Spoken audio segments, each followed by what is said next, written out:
Drivers, start your engine!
Five, 4,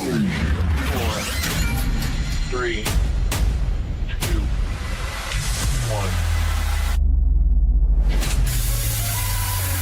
Behind him, one last chance down the back straightaway into corner number 3 and out of corner number 4. Looking to drag race back to the start finish line, but no one will catch him as the 77 of Dalton Wicker will pick up the checkered flag. This is the Hypershift Racing League on Peacemaker Gaming.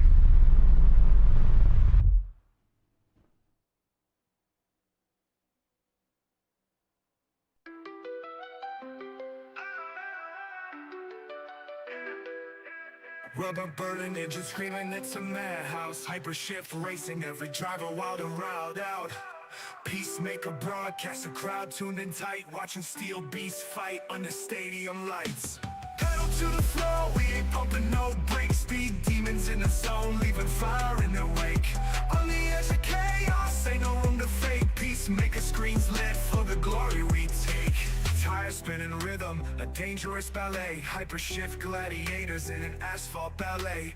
Drafting on the curves, it's a calculated gamble. One wrong move leaves your dreams dismantled. Crowd roaring, engines roaring, echoes break the sky. Broadcast live for the legends who never fear to fly.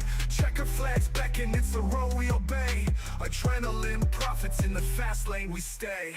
Pedal to the floor, we ain't pumping no brakes. Speed demons in the zone, leaving fire in their wake. On the edge of chaos, ain't no room to fake. Peacemaker screens lit for the glory we take. Pedal to the floor, we ain't pumping no brakes. Speed demons in the zone, leaving fire in their wake. On the edge of chaos, ain't no room to fake. Peacemaker screens lit for the glory we take. Time spinning rhythm, a down, the glory we take. Time spinning rhythm, a down, the glory we take. Tire spinning rhythm, a dangerous ballet. Hypershift gladiators in an asphalt ballet. Drafted on the curves, it's a calculated gamble. One wrong move leaves your dreams dismantled.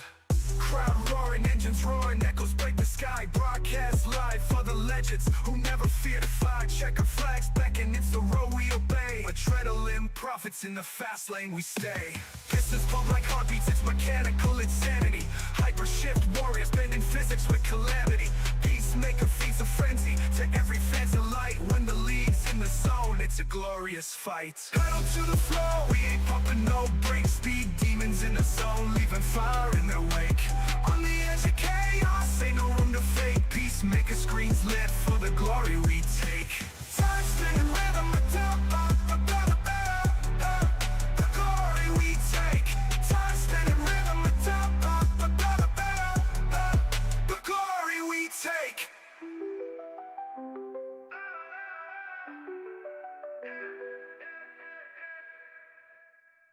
Woo! Ladies and gentlemen, boys and girls, welcome in for another night of racing action here with the Hypershift Racing League in the IMB Racewear NASCAR Series. As each and every one of these drivers, man, they're coming off the highs and lows of Daytona International Speedway last Thursday afternoon, and now we head back to the OG Atlanta Motor Speedway, now named EchoPark Speedway.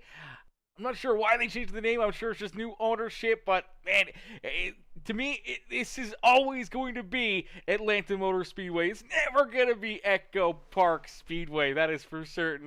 This is the old Atlanta Motor Speedway. It is rough, it is tough, and it's going to chew through tires, and it's going to make things very, very difficult for all of these drivers. So trying to give yourself a good qualifying position, try to jump up towards the front of the pack here to start towards the front is going to be almost a must here this afternoon, as we do see Jonathan Cofield with the quick time here in qualifying. Anthony Ludi jumps up into third. Dalton Wicker in the Tiny Toes, and number 77, Ryan, he's in position number 4 as of right now, as each and every one of these drivers is going to get ready to rock and roll here, as this is the Tiny Toes 215 live from EchoPark Speedway for what is going to be another amazing night of racing.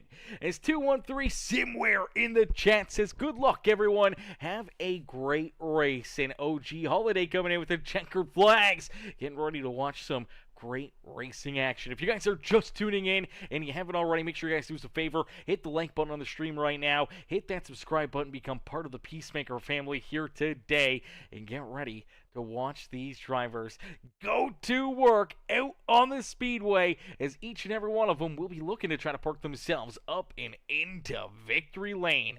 We see Matt Sisler still out there on the racetrack, the 31, the 3 birdies ride, looking to try to get his final laps in here and trying to see if he can maybe move forward a little bit. As of right now, he's currently qualifying back in the 13th position. Brian King in that top tattoo, number 15 ride, sits in the 18th position here in qualifying. Corey Denk, he's in position number 25 here. For the Tiny Toes, number 7, he'll be looking to gain a little bit here in his second lap, hoping that he can launch himself forward and put himself into a better position out there on the speedway. As OG Holiday says, have a great broadcast, Tom Carr, I go. Let's go, baby. To my car, I go. Okay. That makes more sense. To my car, I go, says OG Holiday out there on the speedway. We can't wait to see what you got in store, as we see Corey Dank run about 3/10 quicker there in lap number 2. Now, it's not quite enough to put him inside the top 10, but he does jump up into about the 16th position as of right now in this qualifying session. We're still waiting for Richard Wolsifer, Jeff Carson, Dallas Humans, Brandon Warlick, and Michael Sheffield to qualify here this afternoon, as it looks like we got 30 drivers loaded into the sim here for the OG Atlanta Motor Speedway this afternoon. So that's going to make things very, very fun. Obviously, 30 drivers out there on the racetrack always means a lot of action, a lot of, packed house here, and a lot of great battling. And for a few of these drivers, obviously, they're going to be looking to try to put themselves into victory lane. And when we look back there deeper throughout the field, even just on the outside of our top 10, you see that Thomas Tasty Taters, number 36 ride of Gage Wenzel, who starts back in 10th. His teammate Connor Fuge will start in 11th. And I do believe last week's winner, Jaden Newson is going to be starting back here in about position, number 17 in that ASL number 78 ride. So for Jaden, he'll be looking to try to make it 2 for 2, virtually the same as what, Tyler Reddick has done so far in the real-life NASCAR Cup Series. He's going to be trying to do it again here tonight. He will have Jack Simpson, one of his other teammates, back behind him starting in 20th, but we'll have to wait and see if their team can try to work themselves back into a 1-2-3 finish here this evening. But it's going to be tough, it's going to be rough, and it's going to be a lot of fun to see who can get it done here in this one, as we're still waiting for the rest of our front row to jump into the race here, as all these drivers slowly but surely loading in on the action, and they'll all get ready to jump into the fun here this evening. As there we go, we do see our pole sitter. It is the 11 ride of John Osborne. Quickest in qualifying. The 11 will start here in that pole position. To his outside will be the 58 ride of Jonathan Cofield. Starting in position number 3 will be the 51 of Dwayne Furtick. There in that beautiful Dell number 51 ride. To his outside, it's the Robin Hood 95 of Anthony Ludi. Starting in position number 5 in the Tiny Toes number 77, that is Dalton Wicker. And to his outside in the beautiful Bounton Enterprises LLC number 94 ride, it's Adam Bounton, who will start in 6. In the Xfinity Mobile number 19, it's Tyler Chronister, who will start in 7th. To his outside will be the Coca-Cola number 8 ride, Ken Mueller. Starting in position number 9 on the Speedway will be the Pepsi number 17 of Max Cost. To his outside, running at our top 10, is the Tom's Tasty Taters in Walleye Fish Sandwiches number 36 of Gage Wenzel. Connor Fuge, his teammate, will start down to the inside of row number 6, as Fuge will start in 11th. It'll be the 99 ride of Tyler Chronister there at his outside.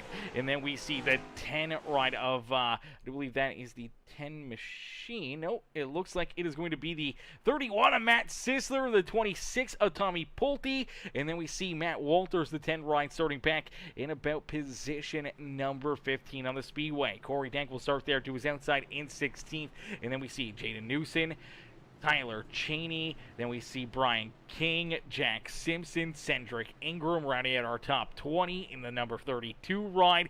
Dylan Huso back in 21st with Drew King, Doug Denise, Daniel Wicker, or Jeff Carson, Richard Wolfesser, Michael Sheffield, Brandon Warlick, Dallas Humans, and it looks like for John Osborne, the 11 ride, who had qualified in the pole position, is going to go to the rear of the field here. I'm not sure what the deal is with this. I'm not sure if there's a bonus on the line here for John Osborne to go from the pole spot to the back of the pack here and try to work his way forward, or what the the goal is here for the 11 machine. But for Osborne, he's going to go to the rear of the field here after laying the quick time in that qualifying session. We'll have to wait and see what he can do, as we'll get them all stacked up, racked up, and ready to rumble here, as it'll move the inside lane forward. So for Dwayne Furtick, it will now move him into the pole position. Jonathan Cofield will still lead us to the green flag, leading that outside lane, but the whole inside row moves at least one row forward, and that could be good news for a lot of those drivers. That's an extra spot. It's one less driver that they may have to deal with or try to work their way around, and it may set themselves up here for a little bit better of a run in this feature event, as we'll get them all stacked up, racked up, and ready to rumble as the lights are off. The official iRacing pace car in race number 2 here in the Hypershift Racing League, the IMB Racewear NASCAR Series is about to get underway, as the Tiny Toes 215 is green flag racing, as we end all the anticipation with our feature presentation. But quickly, we see some issues here on the initial start, and unfortunately, drivers going through the infield, and it looks like we will see our first caution flag of the day come right out here before we even exit corner number 2, as it looks like potentially the 19 ride here. I believe that it's Chronister running into some issues. Let's take a look here at Ryan Chronister as they get rolling here. He spins the tires, and around he goes, unfortunately, right into the lap there of the 14 ride. Nowhere to go. For Connor Fuge. Fuge has nowhere to go, gets a big piece of him there. Caution flag comes out here right on the get-go. Man, we didn't even make it to corner number 1, and this 19 run was already around, and unfortunately, yeah, look at Connor Fuge, man, just absolutely nothing he could do right in front of him. Nowhere for him to go. He tried to get down to the infield to avoid him. Unfortunately, that was the same way the 19 ride was coming down the racetrack, and they make contact, so pretty solid damage to both the 19 and that 14 ride, so they'll be looking to try to get some repairs. And obviously for all these drivers, an opening lap issue, an opening lap caution flag mixes things up even more out there on the speedway. So we'll take a look back here as there was more drivers that tended to get messed up in this. There was a few more drivers I think that may have ran into issues. See if we can get another angle at it, see if there's any more drivers that may have gotten tore up out there on the speedway. As you do see, who is that? There's another driver turned around. It's the 7 ride of Corey Dank. No, Corey, the Tiny Toes number 7 ride also goes around. I knew we saw somebody else there at the tail end of this starting to go around. So it's there starting to slide around, and it just looks like, oh man, I don't know if Corey's just getting off the throttle because he sees the contact, but they're stacked up here. And I believe that is Cheney kind of rolling more towards the middle, and unfortunately, just all over the back bumper of Corey D, and eventually they just run out of room here, and he ends up into the back bumper of Pulte, and then kind of gets hooked right there. And for the Kelly Blue Book number 54 ride, going to take him sideways, and both drivers end up into the outside fence. You see the 33 ride of Huso. He's going to get checked up. He's trying to avoid it. Unfortunately, early on, some pretty solid damage here, not only for Corey Dank, but also that 54 ride of Cheney as well. Now here comes the 9 ride of Carson. Looks like Carson, oh, he just barely avoids driving into that. Man, that was a close call there for that 9 machine as well. So you do see Huso able to get through there, and the 1 ride of Sheffield able to get checked up and avoid any major contact and damage there as well. But man, a few drivers getting some pretty tore up race cars early on here this afternoon. Even when you look back at the 24 machine right there of Jack Simpson, Simpson's got some pretty solid damage on his number 24 ride as well. So heartbreaker there for Simpson, because that damage may affect his ride, may keep him kind of back, and unfortunately not really, able to drive to his full capacity here throughout a longer green flag run. So we'll have to wait and see how this next restart kind of plays out as Dwayne Furtick, Jonathan Cofield, 1 and 2 on the racetrack, as we'll get them stacked up, racked up, and ready to do it all over again. Now, will we see them be able to make a lap? Will we see them be able to get a good restart in here, or will potentially more drivers run into issues? As this racetrack, man, it is old. It tears up tires. It can really put you through a loop early in these races, and we just saw that right there as the cold tires on the 19 ride, unfortunately getting back onto the throttle and getting on there a little too quick. Got that tire spin, took him a little sideways, and obviously kind of started that whole thing right there down in taking the initial green flag of this race. So we'll get him ready to roll here once again. Now 4 laps into this race, so back down through that restart zone. The 58 of Cofield able to get a great launch, great start right there. And for that 58 ride, he's been shot out of a cannon. Dwayne Furtick, unfortunately, just has not gotten good restarts. That gave up the race lead during that initial start of this race. Unfortunately for that number 51 ride, he'll fall back to second, but now it looks like as he's built up that speed, he's built up that momentum, he rolls up to the outside lane, he's looking a whole lot more comfortable and confident out there on the racetrack. As we see the Tiny Toes 77 of Dalton Wicker able to work his way up and into that 3rd position, able to slide in front of the 94 of Anthony Ludi for that 3rd spot on the racetrack. And now he's going after Furtick for position number 2, as they're all chasing down Cofield, our early race leader. But you take a look back through the field, it's 2 wide, 3 wide. It's absolute pandemonium back here throughout the field as all these drivers trying to take every run and every inch they can to gain these positions early on in these restarts, knowing that this may be their golden opportunity to really work themselves forward, to be able to gain those positions. And early on, one of those drivers gaining a ton of spots is this 24 of Jack Simpson. Simpson started back in 20th, even with that little bit of front end damage. Somehow or another, he's worked his way all the way up and inside the top 10, and now sits in position number 9 on the racetrack. So he has been moving forward in a quick hurry, making quick work of a good gaggle of cars right there behind him, as we do see Richard Wolsifer also up 11, 12 spots on the racetrack here in that beautiful stance build. Number 56 ride as he rolls back in that about the 15th, 16th position right now, working to the outside of Tyler Chronister, and it looks like he will make that pass. And now here comes last week's winner, the 78 of Jaden Newson's right there with them. Will we see Newson get back up here, give himself a shot, an opportunity to maybe try to make it 2 in a row here to start this season? As he sits back in 16th, he's going to have to look to try to gain a ton of track position, but boy, oh boy, oh boy, some great racing back here, man. Some great racing, some great action as you see the 10 of Matt Walters wash up the racetrack just into the lap here of Gage Wenzel. And for Wenzel, unfortunately, he's going the wrong direction out there on the racetrack. We do see his teammate Jack Simpson able to move forward. We see his other teammate Jaden Newson now in front of him here in that 78 ride. Obviously, outside momentum is going to pay off here for the 36, but down through corner number 1 and nice and easy down and through corner number 2 here. Newson's going to be looking to try to clear this 10 ride of Walters, and as he comes up the racetrack, he will complete that pass and move up into 13th.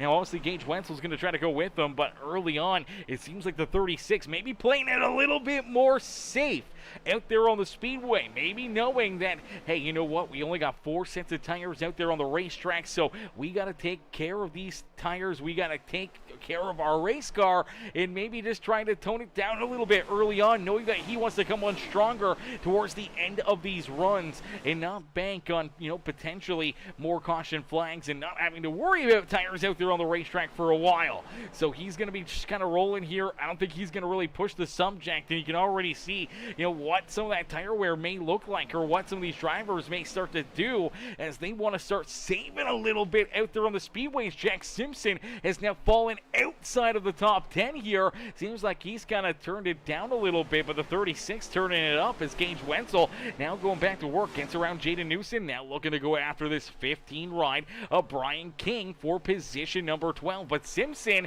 is right there as well. He's fallen back again after working his way inside the top 10.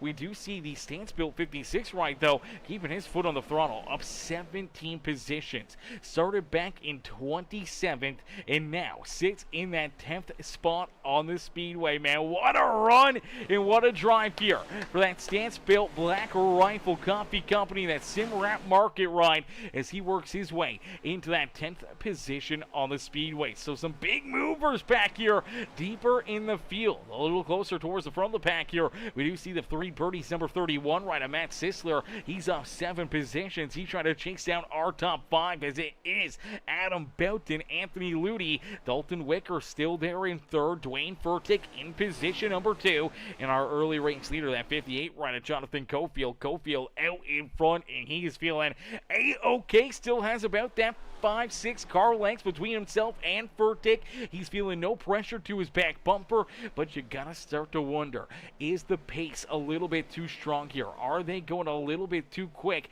out there on the racetrack where that tire wear may come back to bite them later in these runs? But it's all about the end game. Where does it put you? Where does it make you need to come down pit side? If you can roll for 30, 40 laps out there on the racetrack before some of those drivers that are saving can work their way back up to you and work their way around you, maybe it gives you an opportunity to come down pit road, make a little bit earlier of a pit stop, get that pit stop in, get those fresh tires, and really kind of just leapfrog and try to stay that consistently, you know, in front of those other drivers that may be saving out there on the racetrack. It'll just come down to that final run.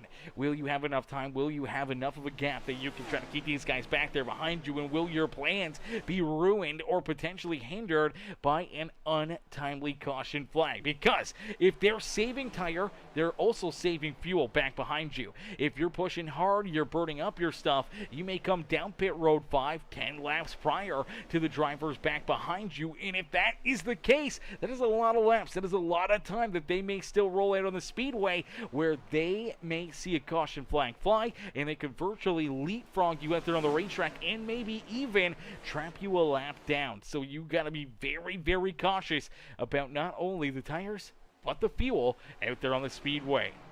As Furtick slowly but surely reeling in our race leader Jonathan Cofield here. Furtick right there in that second position, working the outside lane, and he is there. He is on the back bumper of our race leader, and he may be looking to try to make the move to steal this top spot away from that 58 ride. Goes way up high, down through corner number 1 and 2. We'll see these drivers continue to move around the racetrack. Some drivers may be a little bit more comfortable and confident running that inside lane. Other drivers may feel better down through the middle, and other drivers may be right up here on that outside groove, carrying all that speed, all that momentum, and just taking these big runs down the straightaways and trying to use that to their advantage out there on the Speedway. I almost want to call it the Kyle Larson ride out there on the Speedway. Now, we don't really see this style of racing at Atlanta Motor Speedway anymore after the repave. Obviously, this race nowadays, like we saw on Sunday night with the real-life NASCAR Cup Series, is that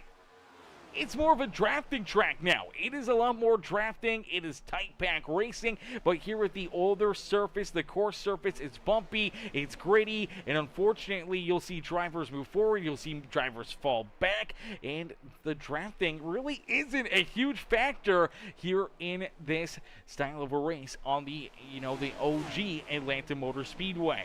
So for Dwayne Furtick, you gotta wonder here, he's been rolling that outside lane. Is that going to burn up his tires quicker and more than what it may be running that bottom to middle lane? If that bottom to middle lane has a little bit more rubber built up into it, maybe it's going to be a little bit easier on those tires, and rolling that outside lane, if there's not a lot of rubber already laid up there, then unfortunately you may be the driver laying that rubber up there, and unfortunately that's going to chew up your tires a lot sooner than the rest of these drivers. So you got to be very, very cautious about that. And for these cats, they've been practicing all week. They've been locking in their game plan. They know their strategy. Now, it may change throughout this race. It may have even changed just after qualifying. A lot of drivers, if they qualify back deeper in the field, maybe they had to go to game plan number C or maybe game plan B out there on the racetrack to try to figure out, a different way to gain the track position, to gain all this time up and try to work their way to the front of the field. But if you were starting out in front, maybe this is game plan A. Maybe this is your A game right now, just trying to keep your foot in the throttle, keep on pushing these race cars, and trying to keep the pace up here of this race as long as you can to try to keep all those back there behind you. And that's exactly what Dwayne Furtick's hoping to try to do here. Obviously gave up the early race lead there for about 18, 17 laps. Was able to get it back away, though, from Jonathan Cofield. Now we'll have to wait and see if Cofield can work his way back around him as he continues to work the inside lane, but he is not letting this 51 ride run away with it, and it's brought Dalton Wicker right into the battle here at the front of the field. And if they're not careful, if they continue to slow up here, it may even bring Anthony Ludy, Adam Boughton right into the hunt here at the front, as Matt Sisler tracking down the 94, trying to work his way inside of the top 5 out there on the Speedway. Sisler up and into that 6th position as Max Koss rolls there in 7th. Great run going here for Mr. Koss this afternoon. Richard Wolfsiffer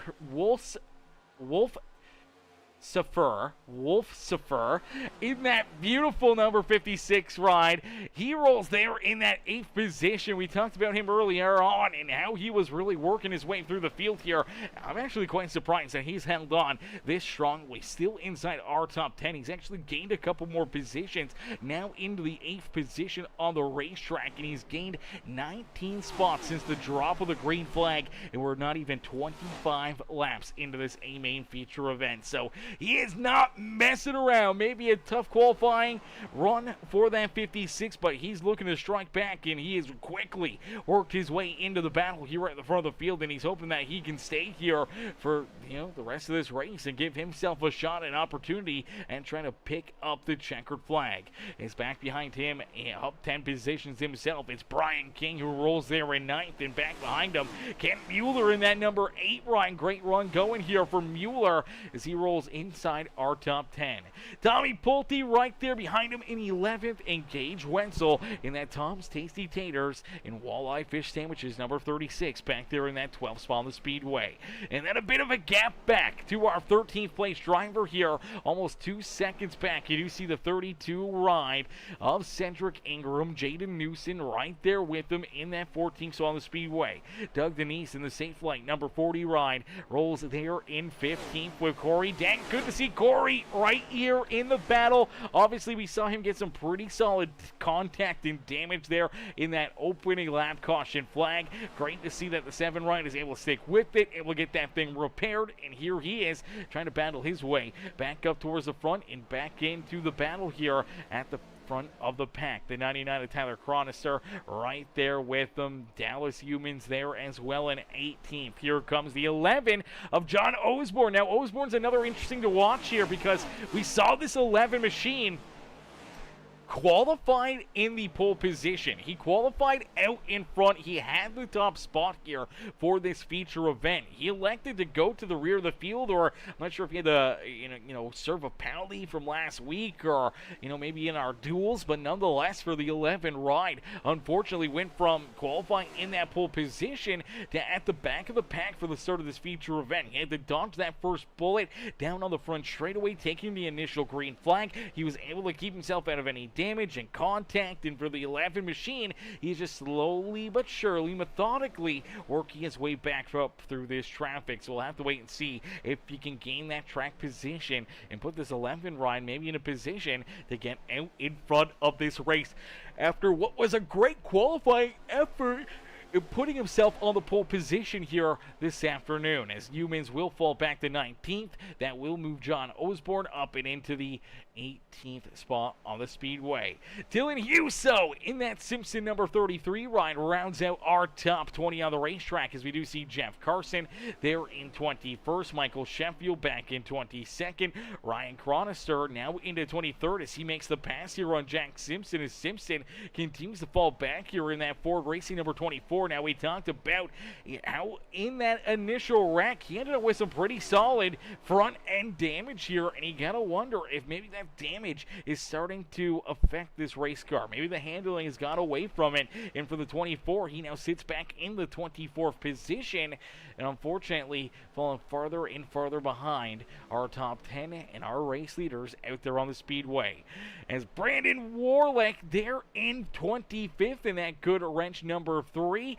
Tyler Cheney back in position number 26 as he gets up and scrapes the wall right there in that 54 ride. And then we do see Drew King, Matt Walters. Walters was up at the front here not too long ago, battling just outside our top 10 and just inside the top 10. And unfortunately for the Live Golf, Fireballs GC number 10 machine has fallen all the way back into that 28th position. Not a great spot to be if you are the 10 ride out there on the Speedway, and obviously you see that front end damage that he has got as well out there on the Speedway. He's another driver now with that damage. You gotta wonder if that's affecting his ride. The 14 machine rolling out there on the racetrack. Beautiful looking ride out there on the Speedway, looking really, really sharp there. Loving the pink and yellow vibes out there on that race car, man. It is looking absolutely beautiful as he rolls back here in about the 29th position at the rear of the field, though. It's the Tiny Toe 00, Daniel Winker. Unfortunately, off to a rough start here as well. Wicker about to potentially go a lap down out there on the racetrack. So for Daniel Wicker, rolls here in 30th, about to be the first driver to go a lap down out there on the Speedway. As Emma says, who needs to reset their paints? I think it's the 24 ride. Jaden Newson, I think, needs to reset it. I can try to reset mine. I mean, everyone else's is loaded in. Jack Simpson's, I do believe, isn't loaded in, and John Osborne's, I believe, is not loaded in as well. As the chairman says, reset your trading paints before the next race, dog. And Drew King about to win. Listen, brother, these all load in. Everyone else was already in here before I did. I bet you if I hit this refresh button right now, it may still stay the same. I mean, it may change for the 2 drivers, but I mean, we got 30 cats up there on the racetrack. It loaded in 28 of the paint schemes. 2 of them did not load in, so we'll see if it's, nope, it's theirs. It's on their end, brother. Unfortunately, I don't know if it's their paint schemes may not have worked, or I don't know what's going on with them. I don't know if anyone else sees different paint schemes, but for us, unfortunately, that is not loaded in. Let's take a look back at Jack Simpson here. Simpson's, let's see if his loads in nicely as it goes from the gray car. Let's see if his actually loads in or not.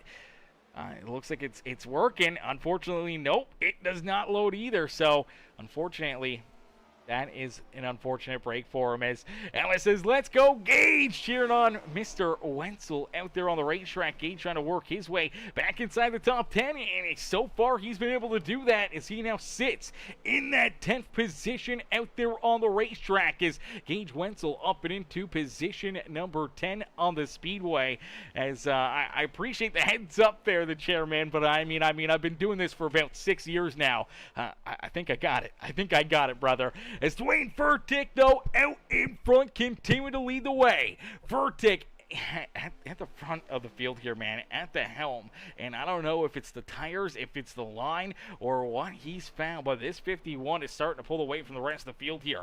About 0.8 of a second between himself and the 58 of Jonathan Cofield, as Cofield sits back there in position number 2. Dalton Wicker rolls there in that 3rd spot on the Speedway for the Tiny Toes, number 77. Ryan, what a win mean here for Dalton Wicker to be able to jump up and win this race here in the Tiny Toes 215, man. It would be fitting to have a Tiny Toes ride up in victory lane. So for Dalton, he's looking to get it done here in this one. Obviously, early on, he's seen issues with his teammate Corey Dent getting tied up in that first caution flag of the evening on lap number 1, and obviously we see the 0-0 ride of Daniel Wicker going a lap down out there on the racetrack. And if you are obviously the 77 ride you're watching, I do believe brothers.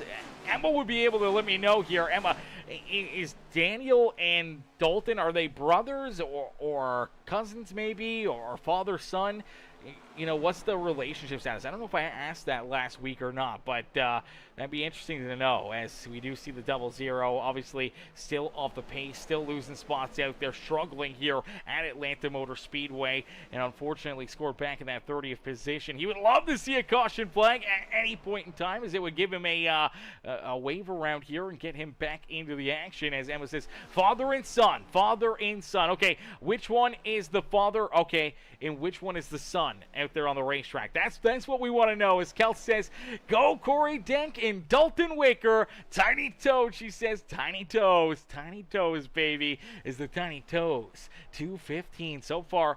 Off to a bit of a crazy start. Obviously, that opening lap caution, obviously with the 19 Ryan Chronister, you know, spinning the tires, going around right there. Unfortunately for Connor Fuge, got tied up in it. Corey Denk got a good piece of it, as him in the 54 ride got tied together in the outside fence, as Dalton is the son. Okay, Dalton is the son, so Daniel is the old man. Okay, that's good to know. That's good to know. It's always fun to know the relationships and know the father and son duos, or, you know, the brother duos out there like Tyler Chronister and Ryan Chronister, as I believe they are brothers.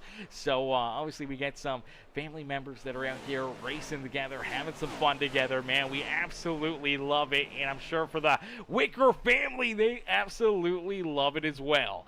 As Dwayne Furtick, though, out in front, continue to lead the way. As Emma says, I think it's so cool that father and son are racing in the league together. Yeah, it is really cool, man. I've seen it a ton. The one series, my Wednesday night series last night, actually, for a while, I think we had 5 Stefanskis in there. There was brothers, there was father, there was uncles and cousins. Oh, man, it got fairly confusing at certain points in times, because obviously, you know, you get 5 drivers all with the last same last name, you know, it got hard to follow the bloodline there, but it was definitely really, really cool to see, obviously, you know, a few generations in there racing with each other, having fun, beating fenders and everything else, man, and being able to see here on the asphalt side of things, too, is really, really cool. As Kel says, Dalton Wicker and his dad, Daniel. Okay, perfect. I appreciate that. That is awesome. That is awesome. I love it. Love it. As out front, Dwayne Furtick, though, still has about that 0.7 of a second lead, but we're starting to see some drivers head down pit side, as it looks like our first taker is going to be the 31 machine. That 3 birdies ride headed down pit side. Oh, baby, here we go. After a 45 laps of racing action, it's Matt Sisler who's going to be the first taker down pit road here for the green flag pit stops. Max Cost is going to join him here. There's Cost in that Pepsi Zero number 17. He'll slide, unfortunately, a little too far right there. That could cost a little bit out there on the speedway, as the 17 went through his box, had to back it up. That could cost him a second or two, which could be a couple positions at the minimal out there on the speedway. Now here comes the VFW number 1 ride of Michael Sheffield. Sheffield heads down pit side. He's looking to get some service done to his race car as he'll hit his box nicely. Good timing right there. The crew will go to work. They're going to get that thing filled with fuel. They're going to get tires onto it, and he's going to get ready to roll back out on the speedway. And now for those drivers that make the earlier pit stop, they're virtually trying to leapfrog a lot of the drivers here in front of them as they roll out there on the racetrack and they come back out. They're going to be running quite a bit quicker than the rest of the field. Right now, tire fall off is looking somewhere around 1 second to 1.2 seconds here of tire fall off throughout this 45, well now 47, about to be 48 lap run. So for all these drivers, you got to keep that in the back of your mind. You got to keep that in your memory book, you know, how much time you're giving up, and maybe making that little bit earlier of a pit stop may help you out or may help your advantage, you know, in the longer run out there on the speedway. So for Furtick, Cofield, a lot of these drivers, they're still pushing it. They're not backing down. They're still rolling tough out there on the speedway. Take a look at Ludi still back there in 4th. Adam Boughton running at our top 5, and the one driver that's been just marching through the field here and looking to try to work his way into the top 5. This stands-built number 56 ride of Richard Wolsifer. Wolsifer up and into position number 6 on the speedway of 21 positions. Now we had Max Cost and that 31 ride both come down pit side and make their pit stop, so he was able to leapfrog them, but man, he's actually right here ready to make the move around Adam Boughton for that 5th position, and not too far in front of him you do see Ludi as well. So even though he really worked his way through traffic, gained a ton of positions quickly out there on the speedway for the standstill ride, he hasn't shown any fall off. He is still showing a lot of great speed, running almost identical lap times as our race leader, and currently, you know, one of the quickest throughout our top 10. Brian King's right there with them. For drivers that have been pushing hard and worked their way through traffic, you would expect them to burn up a little bit more tire out there on the racetrack, but they are still moving forward, man. They are still driving hard. And now here we go. We see our race leader, Dwayne Furtick, make his way down pit side. They're going to complete lap number 51 as they head down across the line. And for Dwayne Furtick, he shoots down pit side, and that's going to bring a few more drivers with him.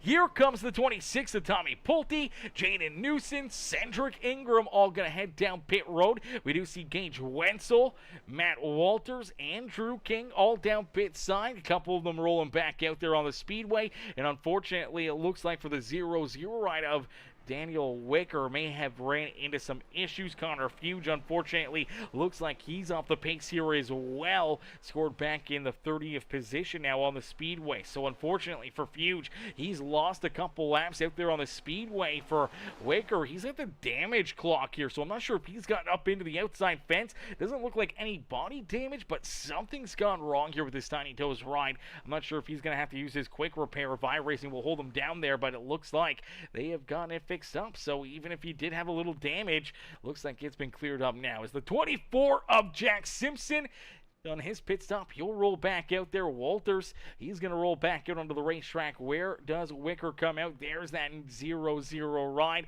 And unfortunately for Matt Walters, he's going to get a black flag. Too fast exiting pit road for the number 10 machine. And there's another black flag on the board. The 15 ride of Brian King, too fast entering pit road, and for the 15 ride, black flag penalty there for him as well. And these penalties, man, they're gonna cost you, as we do see John Osborne, Corey Denk, now Tyler Cheney, Jeff Carson, they're down pit side. We're still waiting for a few more to finally make their way down pit road here, as Kent Mueller. Oh, Mueller is going to go first line. He's in the infield. Luckily enough, he's able to get it rolling back out there. But, oh, man, that lockup, that could definitely cost you a couple seconds out there on the speedways. Doug Denise is going to take over the race lead here. And I do believe making that a little bit earlier of a pit stop back on lap number 50 may put Jonathan Cofield back out in front, and with a pretty solid gap here, about 0.6 of a second now between himself and Dwayne Furtick. Matt Sisler, who we saw down pit side, on lap 45 here, 5-6 laps sooner than our race leaders, Cofield and Furtick. Sisler leapfrogs a bunch of drivers, though, puts himself up and into third. Now there's a pretty sizable gap between himself and the 99 of Tyler Chronister. The number 36 of Gage Wenzel is Wenzel, who was down pit road on lap 50. He's out there now into the 6th position. Max Cost there in 7th. John Osborne, our initial pole sitter out there on the speedway, up and into the 8th position. And we finally do see Doug Denise on lap 55 making his way down pit side. Looks like he'll complete that lap and roll back out onto the speedway. Now, I'm not sure if that was a really quick pit stop right here. Did he find his pit stall? Let's play this back right here. Okay, so he does make that pit stop, quick pit stop actually, because everyone must have been still about a lap down. So he's finally getting past, unfortunately for the safe light ride.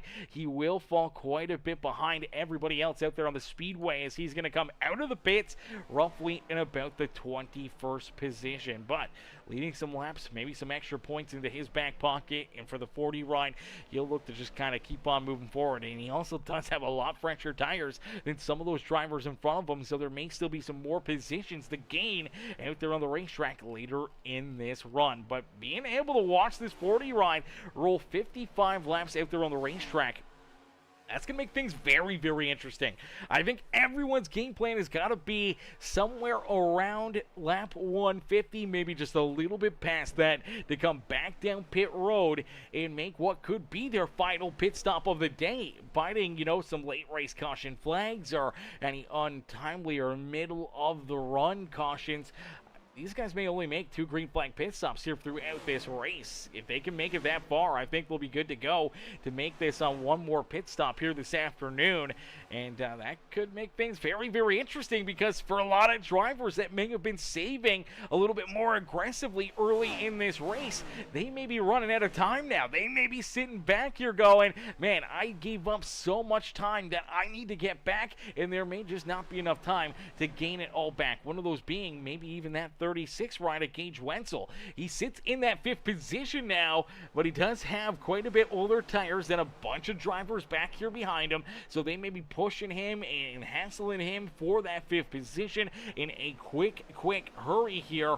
And Sisler, Tyler Chronister, they may be in that same boat. But for Jonathan Cofield, Dwayne Furtick, virtually right here, 9 seconds, 8 seconds in front of our 5th place driver. They gotta be feeling pretty good here. Biting a late race caution flag, or just any caution flag here this afternoon, could bring all these drivers right back to their rear bumper, completely flip the idea and the strategy for each and every one of these competitors, and that could put them into a much more difficult position, trying to keep these guys from making them move around them here. If they're all right there, locked in and on your back bumper here, later on in this feature event, as they're already 60 laps down of 140, so they're clicking them off in a quick hurry here. After that opening lap caution flag, I wasn't sure, how this was going to play out. I wasn't sure if we were going to see more yellow flags, as cautions tend to breed cautions, but man, we've been clean and green now since that yellow flag. Since we've restarted back on lap number 4,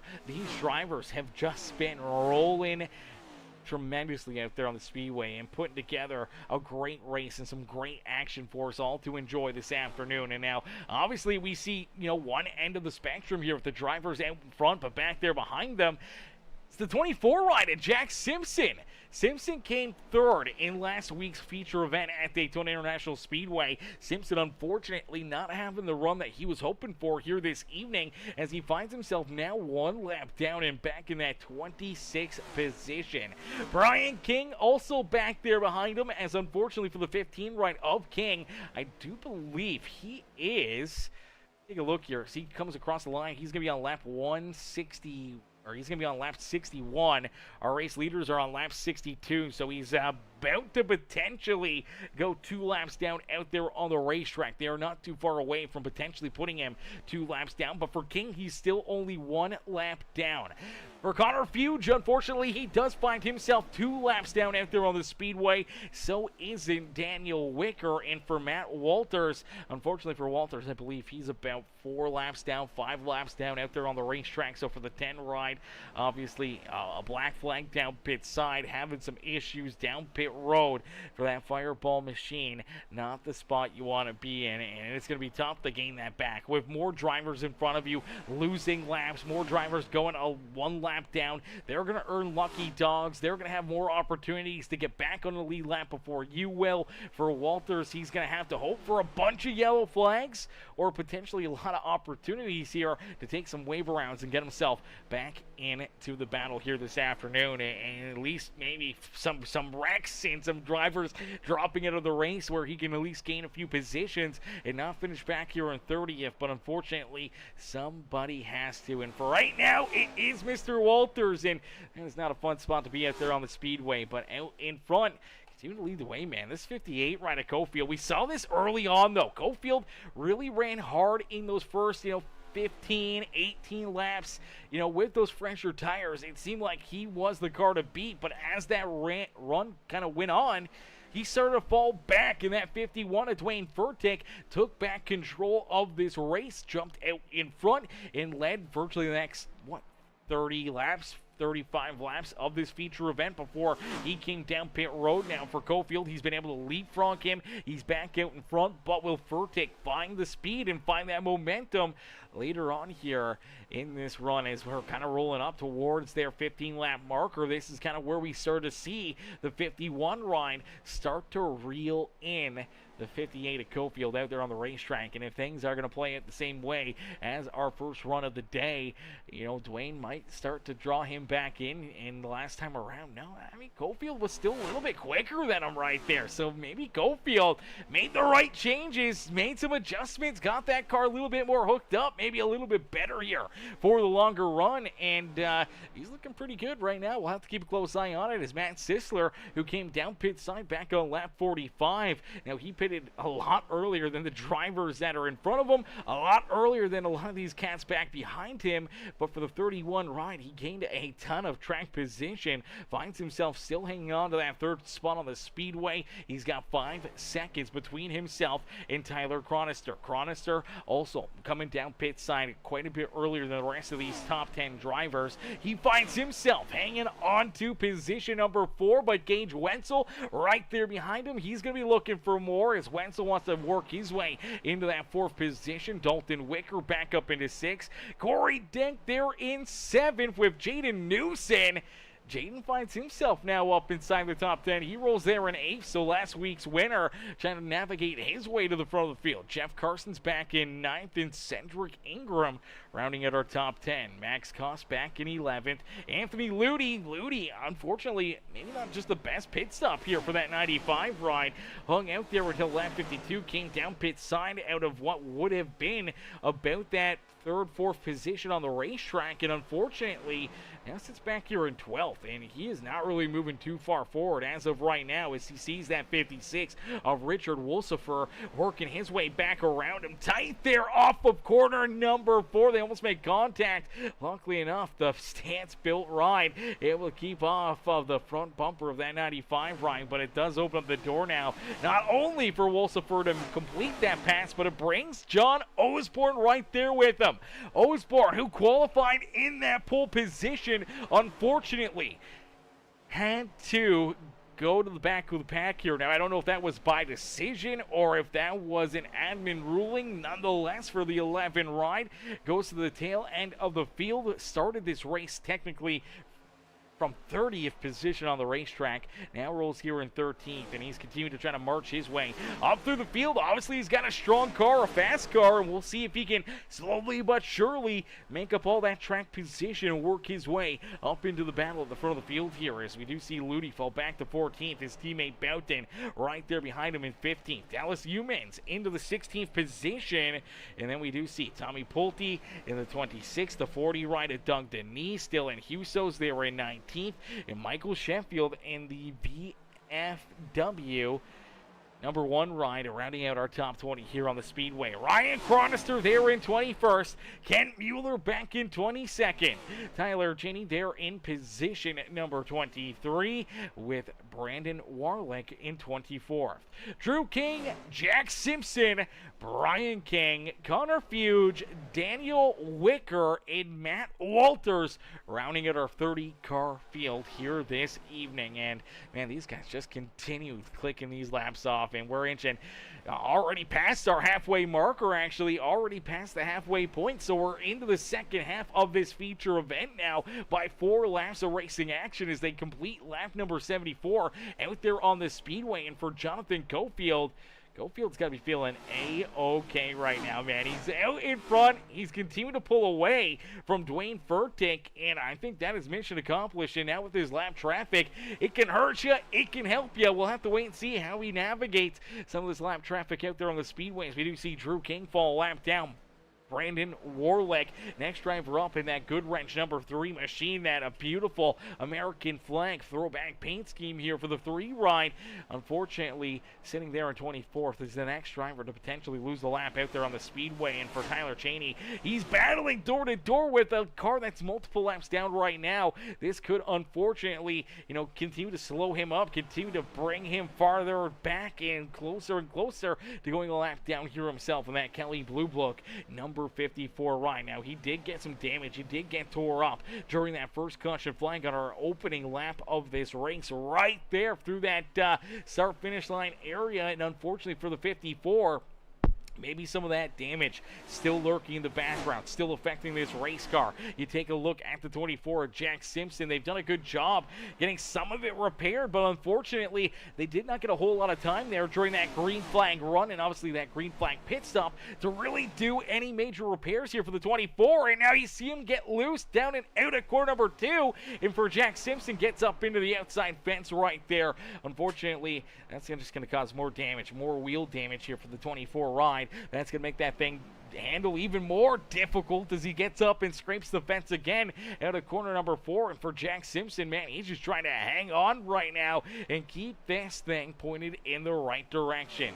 As we do see Dalton Wicker back inside the top 5. He's worked his way around Tyler Chronister. Chronister has now fallen back into position number 6, and he's got Corey Dank right there on him. Corey's looking to try to follow his Tiny Toes teammate around this 99 ride, and he's trying to work his way maybe inside the top 10. You got to wonder how long can Gage Wenzel, maybe keep Dalton Wicker back there at bay. Wicker's got a couple lap better tires than this 36 ride. If they started the balance out, will Wicker still have a little bit of an advantage here on the longer run over that 36 ride and potentially be able to steal that spot? But, man, I don't know if it was the pit stops or if it was just, good timing here.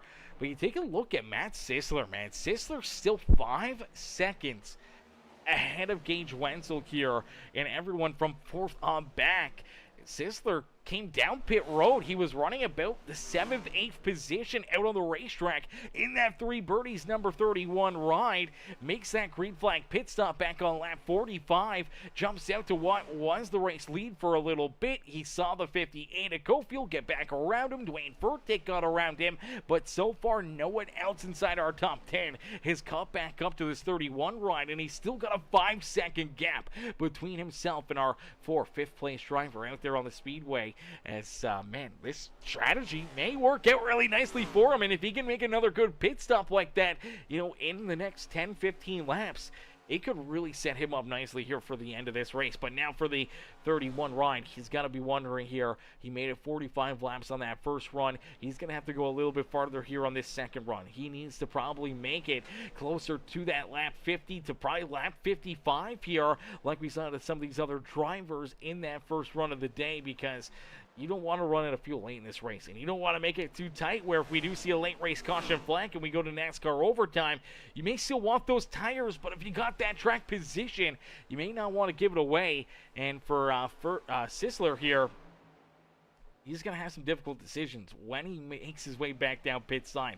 When does he make that call to put himself down pit road and try to put himself into potentially the same situation where he can still sit there and battle with Cofield and Furtick, you know, a little later in this race and potentially battle for the race win out there on the Speedway, and or if he has to just kind of keep it on here and he save a little bit of fuel and try to get him to where he hits his number, he hits his mark, and he knows that he's good to go until the checkered flag and maybe a little bit beyond that for, you know, NASCAR overtime here this afternoon, if it becomes a possibility. And trust me, it is always a possibility here in these races, especially later on as drivers start to get a little bit more frustrated, maybe not running where they want to be or where they feel they should be. Obviously, some drivers can be pushing maybe a little bit too hard to gain spots out there on the racetrack. Other drivers maybe just blocking or trying to slow other drivers up to try to keep position out there on the racetrack, and that just continues to raise the temperature and the intensity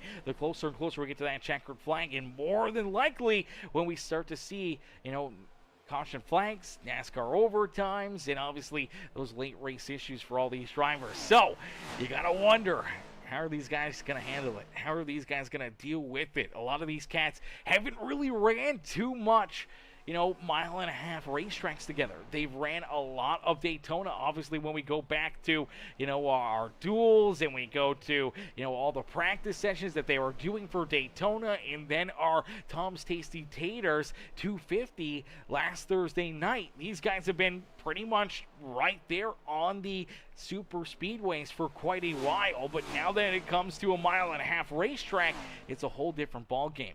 It comes down to strategy, it comes down to racecraft, and not just luck of avoiding big wrecks and getting tore up out there on the racetrack and getting good pushes to potentially put you into a good position out there on the racetrack. Now it's all down to yourself, your strategy, and your racecraft to put yourself into a good position to win races. And obviously, that could affect the outcome of some of these races, because drivers may want to try to recreate what they did last week, and if they push too hard, that's where those mistakes happen. As we do see Cofield continue to lead the way, but again, you see Furtick late in this run starting to reel him in here. This is a whole lot later, though, in the run. I don't know if Furtick was saving fuel there for a little bit longer, if he just kind of sat back there, but he had fallen almost a second and a half back behind Cofield. I thought he was going to get up to him here a whole lot sooner than what he did. I figured he'd take probably that 18, 20 laps to work his way back up to the 58 ride and battle for that race lead. But now, after probably about 35 laps, he's starting to catch back up to him and starting to put that pressure onto Cofield here later in this run. But these drivers out in front, if they kind of mirror what they did in that first stint, they're probably only about, 12 to 13 laps away from maybe coming down pit side again for their final pit stop of this race.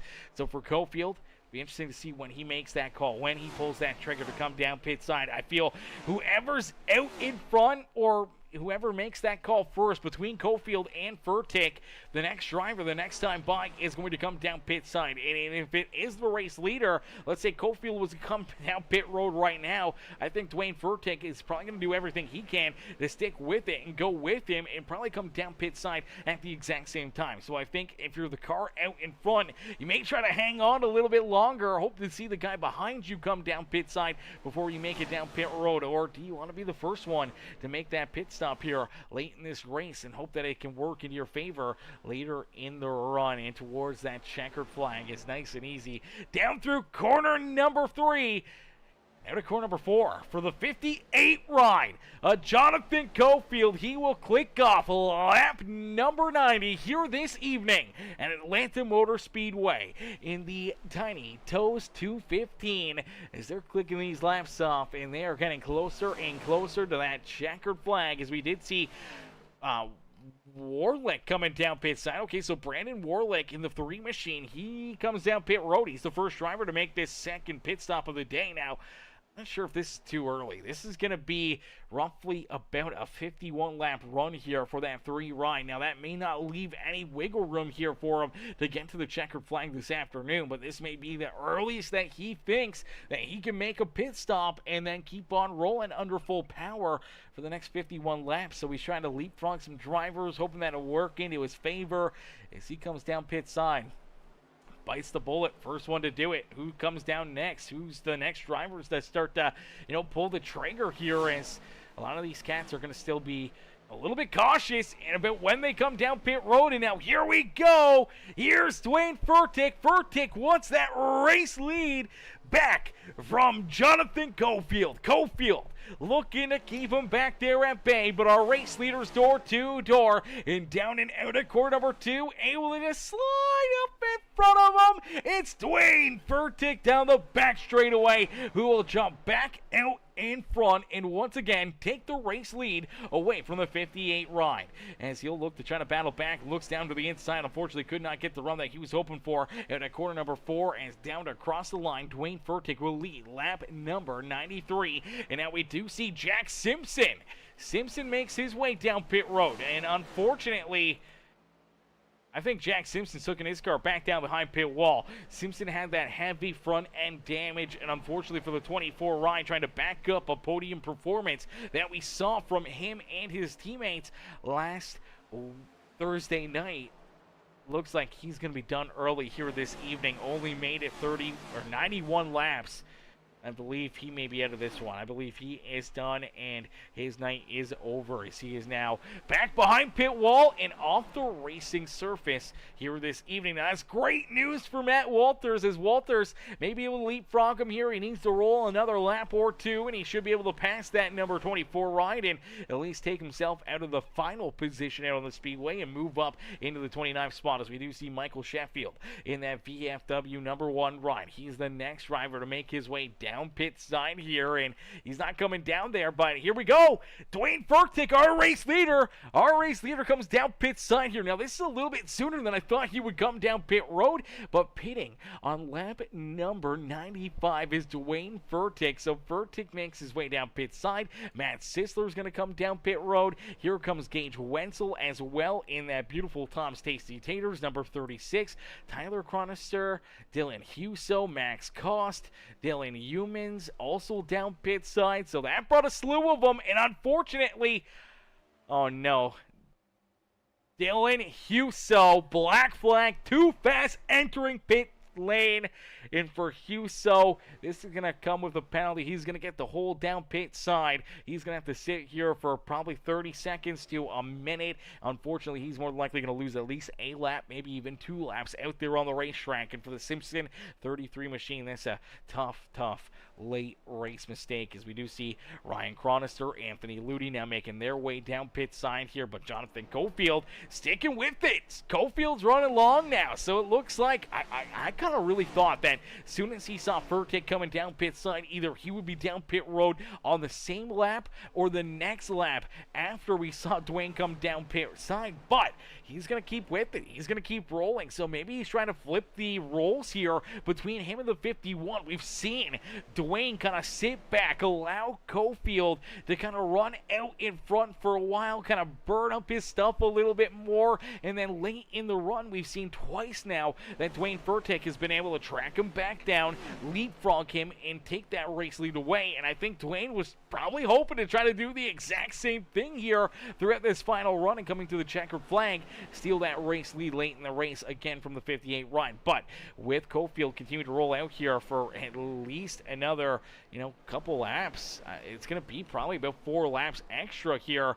This may set him up nicely where maybe the tires will hold on a little longer. Maybe he'll be able to, flip the rolls and chase down Dwayne Furtick late in the run and potentially trying to steal the win away from the 51 run. We'll see how that plays out for him as we do see last week's winner, Jaden Newson. Newson's down pit side. So Newson comes down pit road. That ASL machine makes what could be potentially his final pit stop of the day. Seen with the 26 of Tommy Pulte, as all these drivers from this point on should be good to go on fuel. Every one of them that have made this pit stop now, since about lap number 95 or so, should be good on fuel. They won't have to worry. They don't have to stress about making it to the checkered flag. Now, NASCAR overtime could get a little bit sketchy, could get a little bit hairy if we do see a late race caution flag, and seeing those overtime laps having to be brought up. More drivers may have to come back down pit side, and I think for a lot of them, they may welcome that idea, because the tires will fall off. The tires will be quite a bit worse,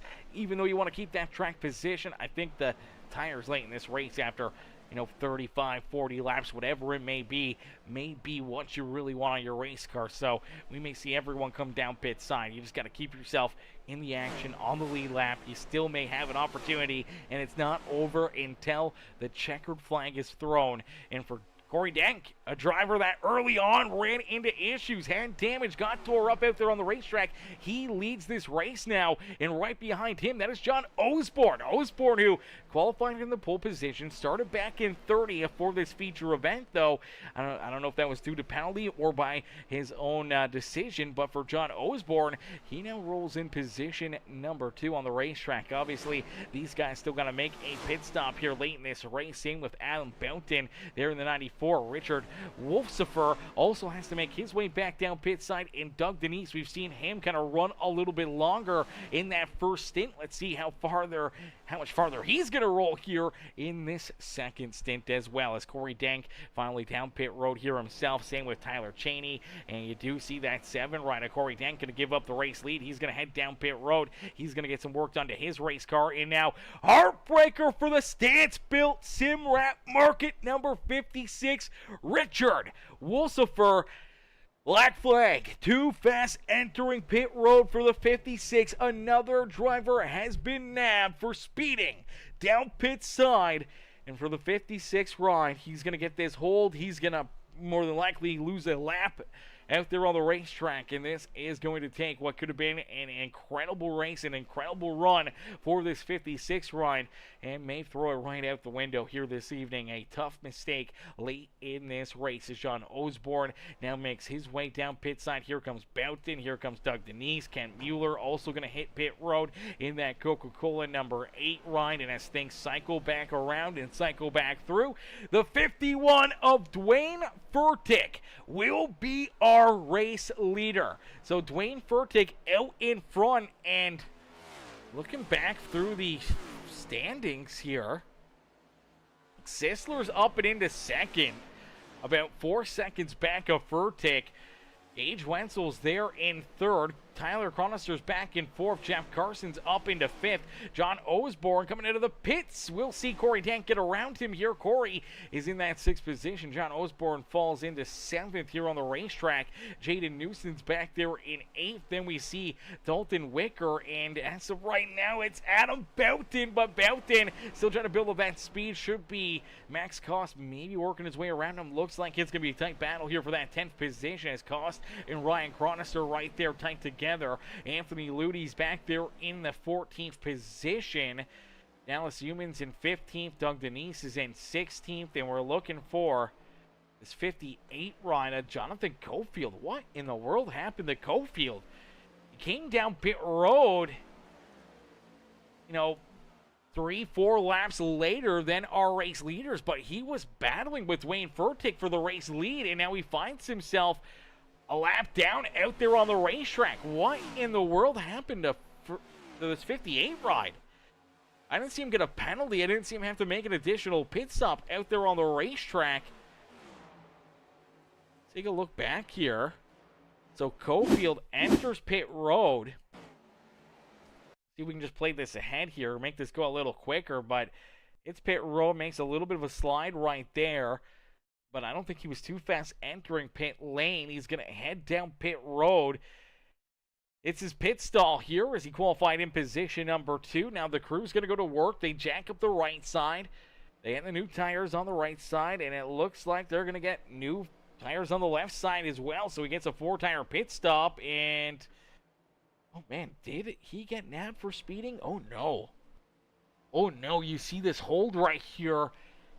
Ladies and gentlemen, a driver battling for the race win here this afternoon had arguably probably the second best car and probably one of the best chances to try to win this race.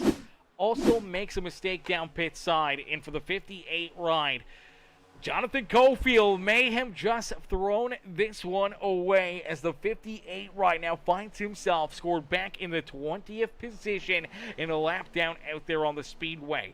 That is an absolute heartbreaker for him, man. That is definitely going to be a tough one here this afternoon for the 58 machine. But for Dwayne Furtick, that sets him up nicely.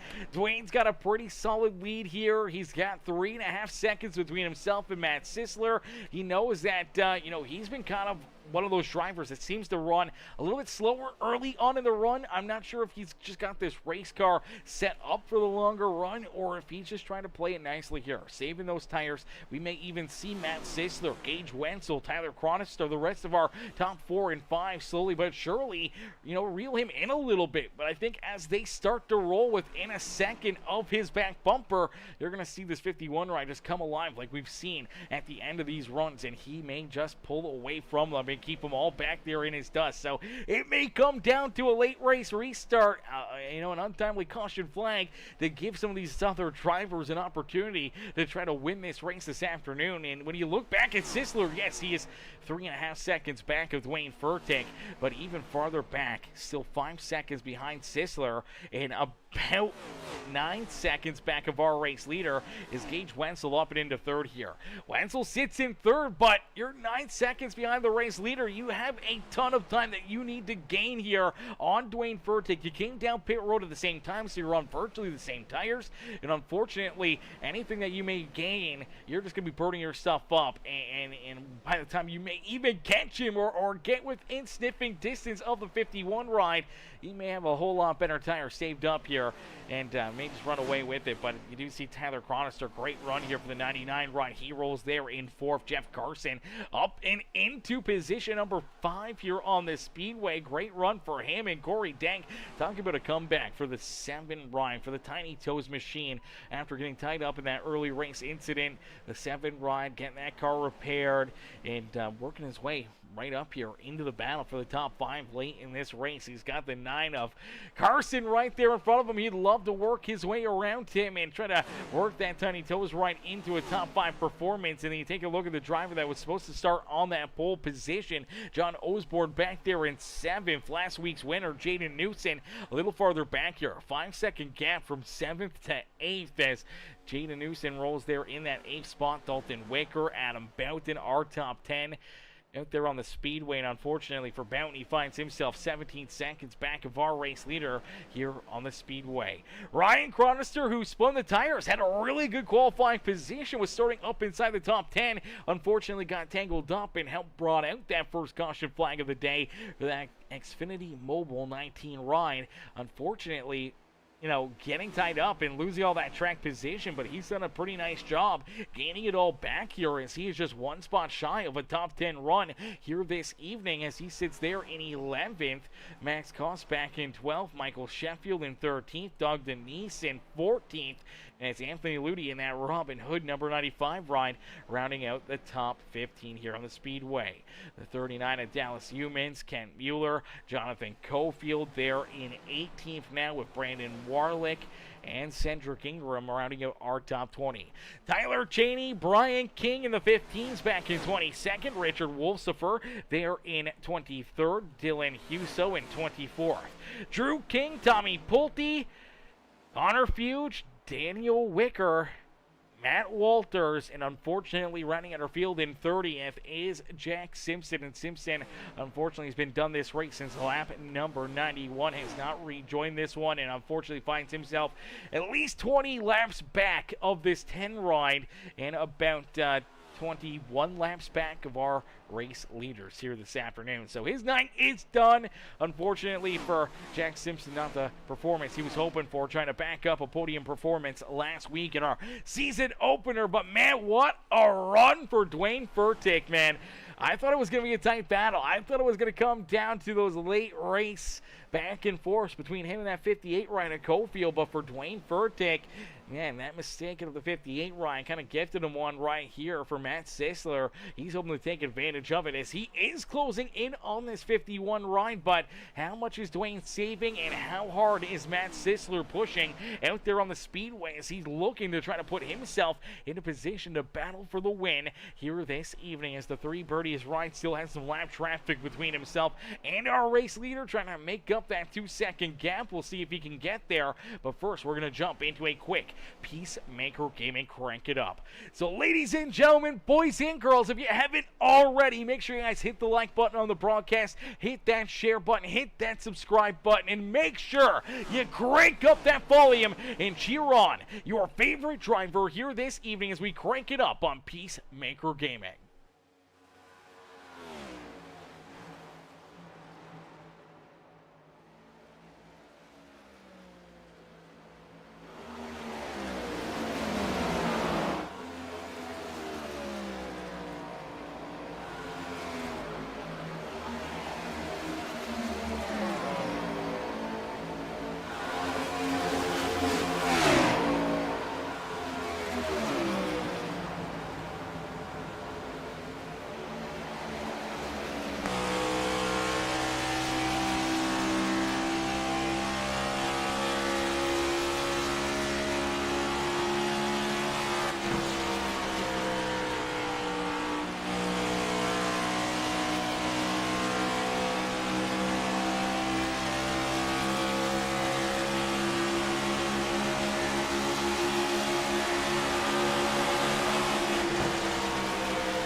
Look out, as there was some contact right there. We were on board with the 11 Ryan. We got a great look at it. Let's play this one back real quick during our crank it up as the 9 Ryan having himself a great run, working his way through the top 5, and unfortunately here, you're going to watch him get a little bit loose at a corner number 4, and for Carson, sideways, trying to save it. Car comes back up the racetrack, wrong button. Let's play it back. Let's slow it down as he slides back up the Speedway. Unfortunately, Connor Fuge already a couple laps down, nowhere to go, going to pile into the side of him. Here comes the 7 of Corey Denk as well. Heavy contact there for the 7 of Denk as he gets into the 9 Ryan, then up into the outside fence, follows the 14 Ryan through. Honestly, Carson's still bouncing around. We're going to watch the 14 Ryan unfortunately go down through the infield grass. He's going to slide out there on the racetrack. Unfortunately, still down the apron. No caution flag. We keep it clean and green, but then it's going to put Connor Fuge down pit road off the Speedway, and it's also going to take Corey Denk and Jeff Carson both down pit side here for what could be an extended period of time. Heartbreaker there as contact during our crank it up session, as we're going to quickly jump back into it another lap or two, and then we'll bring you the closing laps of our feature event.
Alrighty, a beautiful, quick Peacemaker Gaming crank it up here this afternoon. It's out in front, continuing to lead the way.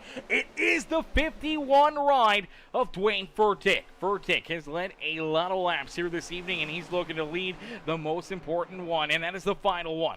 Trying to park himself in the Dell Logitech Nike number 51 machine up and into victory lane here this evening from EchoPark Speedway, or formerly known as Atlanta Motor Speedway, here this evening. In the Tiny Toes 215 is the second race of the season here for the Hypershift IMB Racewear NASCAR Series. The 51 right out in front, feeling A-OK as of right now. He's got quite a bit better tires than the 3 Birdies 31 back behind him and Matt Sisler. Sisler, though, has been able to close that gap here. He's up to about, 1.5 seconds behind Dwayne Furtick, so he's really gained about 2.5 seconds here on our race leader, but it's still all about the 51 ride is really pushing that race car, and how hard Matt Sisler may be pushing to try to reel him in to try to catch up to our race leader here on the speedway. And unfortunately, though,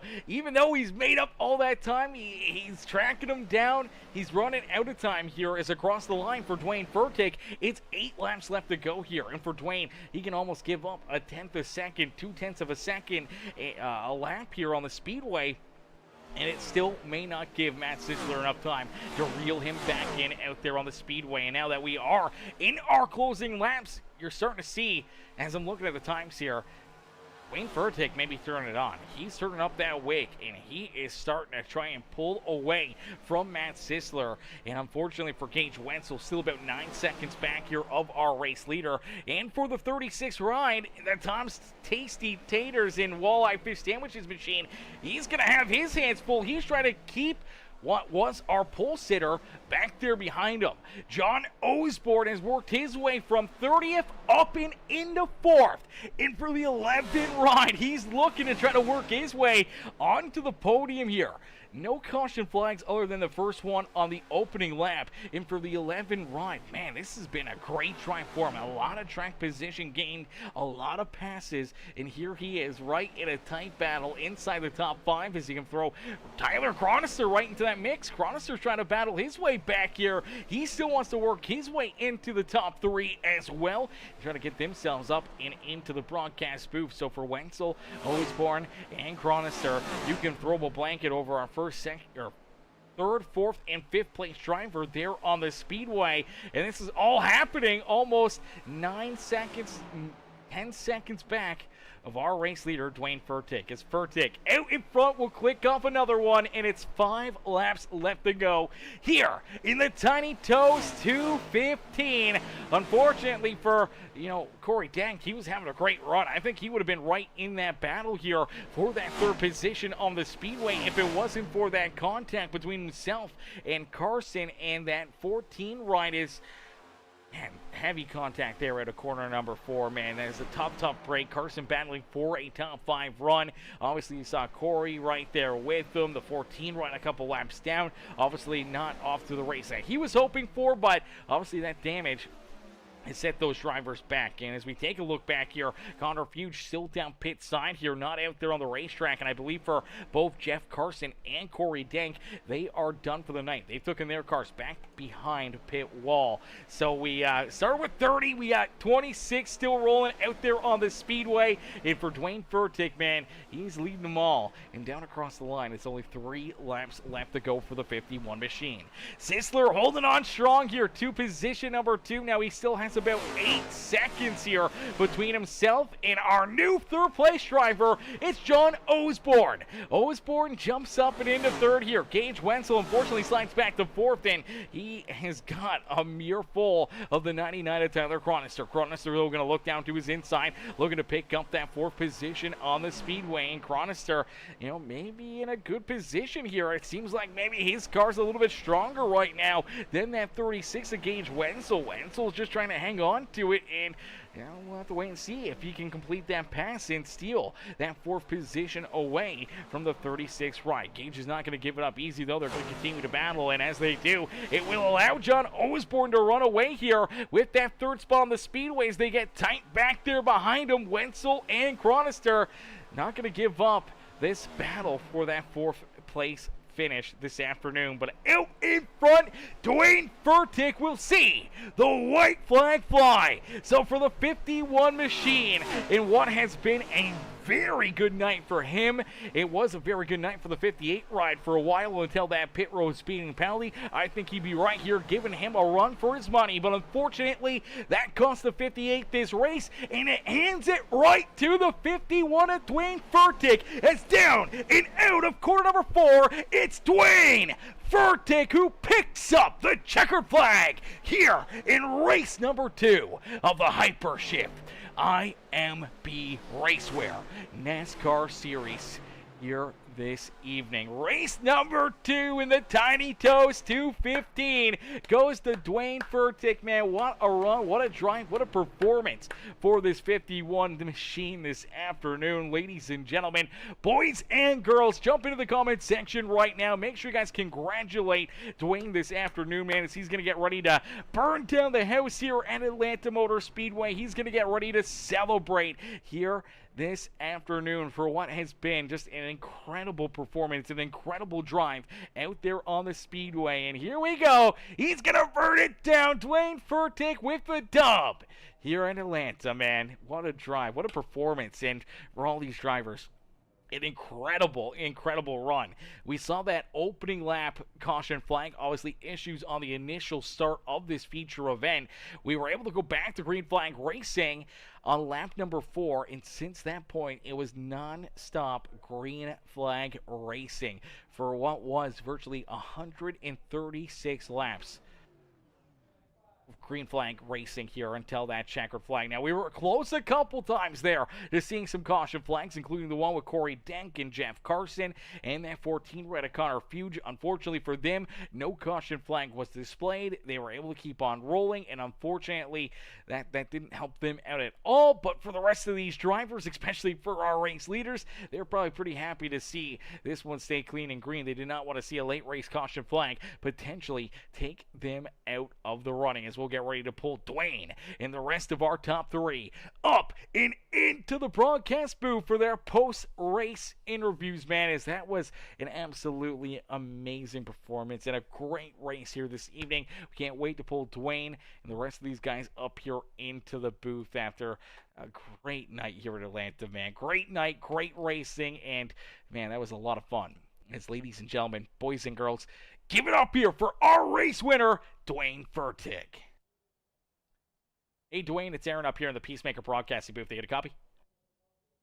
Hey, guys. How's it going? Not too bad, Dwayne. What a run. What a drive for you here this evening as you're able to just, put together what seemed to be a dominant run this afternoon. Now, there was one driver that gave you a run for your money there for a little bit, that 58 right at Cofield, but it seemed like more or less you were just kind of playing with your food there for a little bit as you kind of sat back, allowed him to kind of burn his stuff up. You're saving some of your equipment, and later in these runs, we see you catch back up to him, draw him in, make the pass, and jump in front of him, and it seemed like you were going to try to do the same thing here late in this race, and luckily enough for yourself, you didn't have to worry about that because you hit a pit road speeding penalty on that final pit stop, and you're able to just have clean racetrack, obviously a little bit of lap traffic, but it was just clean and green sailing for you late in this race, just on cruise control here.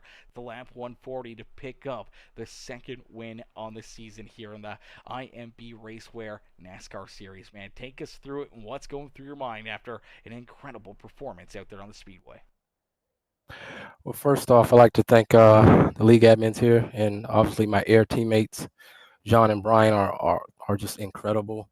Wasn't able to make the race at Daytona, but joined tonight, and the car was just hooked up. I was just riding the highline, and it was just incredible. Yeah, definitely incredible. Definitely a great start to the night for you, as obviously your teammate there, John Osborne, he was there congratulating you after this race. he qualified on the pole position. I don't know if it was a penalty or if he decided to start at the rear of the field there. You may have to take us through that one because all of a sudden it gives you the top spot. But it seemed like on both the initial start and then that restart following, it just seemed like the car took a little bit more to get fired off there. He couldn't quite hold on to that top spot. It allowed the 58 ride to go. Was that by design, just playing it safe, not wanting to run into that tire spin or anything else like we saw for the first caution flag of this race? Yeah, he had a penalty last week at Daytona, and so he ended up still qualifying by accident. But I'll tell you that number 11 Casio machine is hooked up to come all the way from rear of the field to third place. Just goes to show what kind of speed we have in our cars. Yeah, absolutely, and really no caution flags to help him along the way there because virtually we started this race on lap 4 with that opening lap wreck. You may have gained a position or two from it, but other than that, he had to work his way through the green flag racing and around so many other tough competitors out there on the racetrack and there in those closing laps, finally able to work his way around Tyler Chronister and then around Gage Wenzel to jump up onto the podium, man. But yeah, showing that you guys have some absolute muscle out there on the speedway and that you guys are going to be a threat and a team to deal with here seriously all season long after the performances you guys had here tonight at Atlanta Motor Speedway. Well, thank you for the kind words. We'll just press along, take it one week at a time, and let our performance on track do the talking. Absolutely. Well, if it, if the talking is backed up like this, man, like you had tonight, it is going to be good and amazing racing week after week after week for you guys and for all the other drivers out there on the field and for all the fans in the stands watching and cheering you guys on. Dwayne, congratulations on picking up the second win in the season here in the Hypershift Racing League, man. Who'd you like to thank for such a great run and strong performance out there on the racetrack? Again, my air teammates, my amazing wife, and thank you for the job you do in the booth. I appreciate that, brother. Dwayne, amazing run, amazing race, man. We can't wait to see you guys back in action again next Thursday night. And maybe we'll see you right back up here in the broadcast booth. Maybe right back up in Victory Lane if it's anything, of a race like tonight, man. I'm sure we're going to see you up here a lot this season. Yes, sir. Thank you. Absolutely. Enjoy the rest of your night. And don't party too hard down there in Victory Lane. Thank you.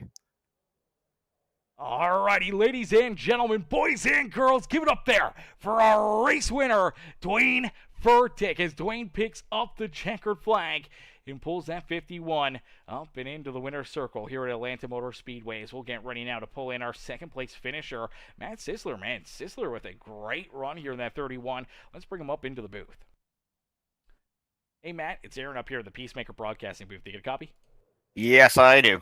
Matt, man, great run, great performance for you here this afternoon, man. Take us back through this one because early on, obviously, we see that opening caution flag, and then through that next restart, you're able to gain quite a few positions. We look up, and all of a sudden, you're just inside the top 10 there, running about that, 9th, 8th position on the speedway. When we first start getting into these green flag pit stops, you come down quite a bit earlier than everybody else, and now it leapfrogs you, up and into about that third position after Dwayne and the 58 right at Cofield were able to get back around you. I wasn't sure if, how long you were going to hang on to that third position, but it didn't seem like anyone back behind you was reeling you in. I don't know what the deal was there. I don't know if it was the tires, if things just kind of balanced out and you just gained all that track position, but it played out perfectly for you here in this one because after that point, you just kind of sat in third. You had 5 seconds or better between yourself and Gage Wenzel for majority of this final run and had the second half of this race. Yeah. Almost perfect. Obviously, perfect would have been somehow finding a way around the 51, but give him his kudos. I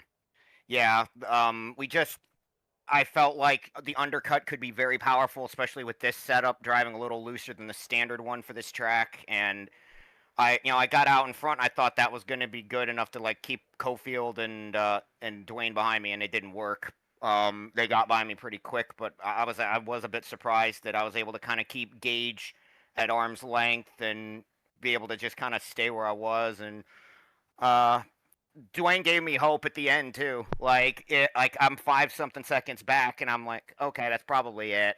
He's got me, and then it starts coming down by chunks, couple tenths, and I'm like, am I actually gonna get to him? and then no, my tires just died. But yeah, definitely a good bounce back race for us for our three birdies team. Obviously, Daytona, we were running top 10, and no fault of our own, we end up in the outside wall and out with 2 laps to go, and that really stings. But it is Daytona, and once that happens, if you don't win, you just got to move on. And I like the chance coming into Atlanta because I do like this track. Had never driven this setup before, so it took me a little bit to sort of get up to speed. But once we kind of got settled in and got into the green flag stops, I felt pretty confident and comfortable being able to go high or low or wherever I needed to go with this car. So definitely we'll take a second place.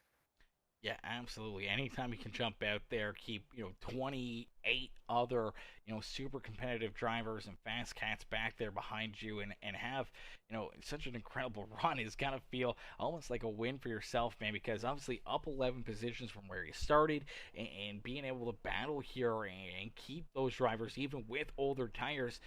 Back there behind you, and not see them reeling up to you and making, late passes in the runs around you. It played out nicely for the 31 team, and obviously they're late in the race. You're catching up to the 51. You got that hope. You're drawing closer and closer to his back bumper. Unfortunately, I think Dwayne kind of realized that Cofield was no longer in the picture. He didn't have to push probably as hard. So maybe, hey, you know what? Let's back it down. Let's not make any mistakes here through this lap traffic and bring out a caution flag ourselves, or just trying to save those tires in case if you do catch up to him, that he could just put the throttle down and pull back away from you later late in the race. Yeah, I don't know if I think he might have been a little bit short on gas too. I mean, auto fuel could have got him. Obviously, that iRacing still hasn't completely worked out quite all the kinks in that one. Like you could very easily be even half a gallon short here could cost you a lap, and then you can be leading on the white flag. But if your car, like with the gap we had being like 1.6 seconds, if his car sputters off turn 2 and he runs out, he'll make it to the checkered flag, but he's gonna have to clutch it and hope he can just coast all the way back, and I would have gotten him. So I don't know I'm not 100% sure what happened there, but he would, if he was saving, he did a great job. And still not sure what happened to Cofield. He drove a great race up until that second round of stops. Both he and Dwayne had my number there, but yeah, just to be able to get up in range of Dwayne was good. Would have liked to have gotten our three birdies Chevy a little bit bigger in his mirrors. Maybe hope he could have get him spooked into an error and we could take advantage. But it is what it is, and like I said, we come out of Daytona 25th, come out of Atlanta with a P2. It feels really good to get that rebound.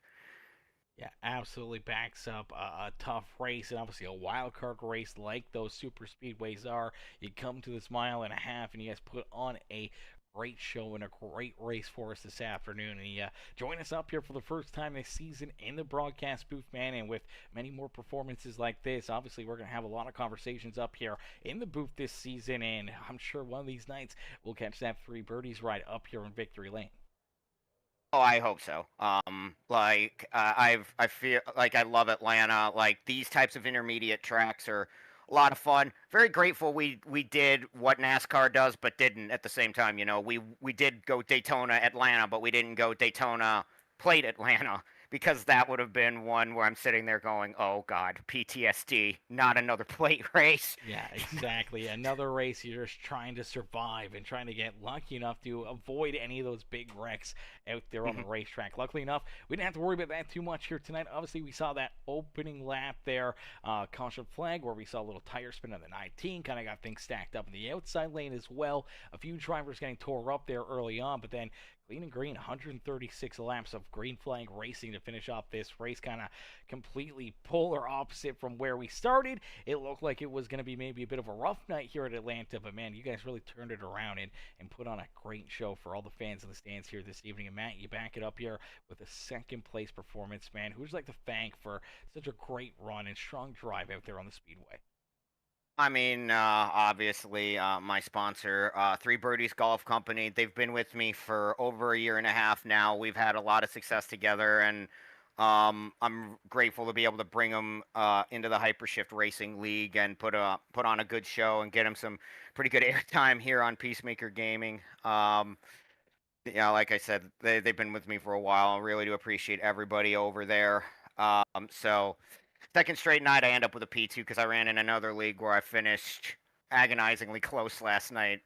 But we'll take back-to-back P2s. Not too bad.